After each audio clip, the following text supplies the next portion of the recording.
நபி ஸல்லல்லாஹு அலைஹி வஸல்லம் அவர்களிடத்திலே சகாபாக்கள் ஓடி வந்து சொல்லுவார்கள், யா ரசூலல்லாஹ், கடுமையான வறட்சியாக இருக்கிறது, கடுமையான பஞ்சமாக இருக்கிறது, மழைக்காக வேண்டி துஆ செய்யுங்களேன் என்று சொல்லுவார்கள். நபி ஸல்லல்லாஹு அலைஹி வஸல்லம் அவர்கள் துஆ செய்வார்கள், அவர்களுக்கு மழை போதுமான அளவிற்கு பெய்யும். நபி ஸல்லல்லாஹு அலைஹி வஸல்லம் அவர்களின் காலத்திற்கு பிறகு இதே போன்ற பஞ்சம் ஏற்படுகிற போது ஹஜ்ரத் அப்பாஸ் ரலியல்லாஹு தஆலா அன்ஹு அவர்களிடத்திலே சகாபாக்கள் வருவார்கள், நீங்கள் மழைக்காக வேண்டி பிரார்த்தனை செய்யுங்கள் என்பதாக. ஹஜ்ரத் அப்பாஸ் ரலியல்லாஹு தஆலா அன்ஹு அவர்கள் துஆ செய்வார்கள், அவர்களுக்கு போதுமான மழை பொழியும். அவர்களின் காலத்திற்கு பிறகும் பஞ்சம் ஏற்பட்டது, எங்கே செல்வது? ஹஜ்ரத் ஆயிஷா ரலியல்லாஹு தஆலா அன்ஹா அவர்களிடத்திலே ஓடி வந்தார்கள். சகாபாக்கள் சொன்னார்கள், அம்மா, எங்களுக்கு பஞ்சம், கஷ்டம்.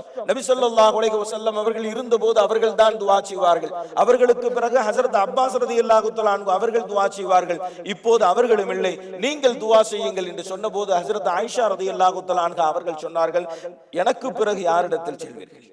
எனக்கு பிறகு நீங்கள் எங்கே சென்று முறையிடுவீர்கள்?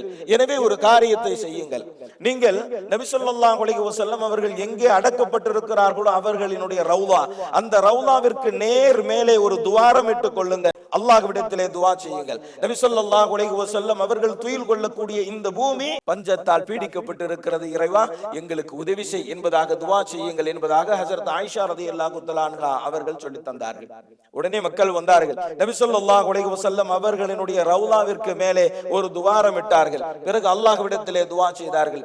இதை அறிவிக்கக்கூடிய அவுஸ் இப்னு அப்துல்லாஹ் ரலியல்லாஹு தஆலா அன்ஹு அவர்கள் சொல்லுகிறார்கள், கடுமையான பஞ்சத்தால் பீடிக்கப்பட்டிருந்த நேரம் அது, விளைச்சல் இல்லை, வெள்ளாமை இல்லை, எங்களுடைய கால்நடைகள் எல்லாம் எலும்பும் தோளுமாக ஆகிவிட்டது.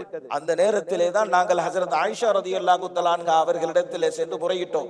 அப்போது ஹஜ்ரத் ஆயிஷா ரலியல்லாஹு தஆலா அன்ஹா அவர்கள் ரவுலாவிற்கு மேலே துவாரமிட்டு துஆ செய்யுமாறு சொன்னார்கள், நாங்கள் அவ்வாறு செய்தோம். அப்போது எங்களுக்கு மழை பொழிந்தது. எந்த அளவிற்கு தெரியுமா? இதற்கு முன்பும் இதற்கு பின்பும் இப்படி ஒரு செழிப்பை இந்த மதீனா பார்த்ததில்லை.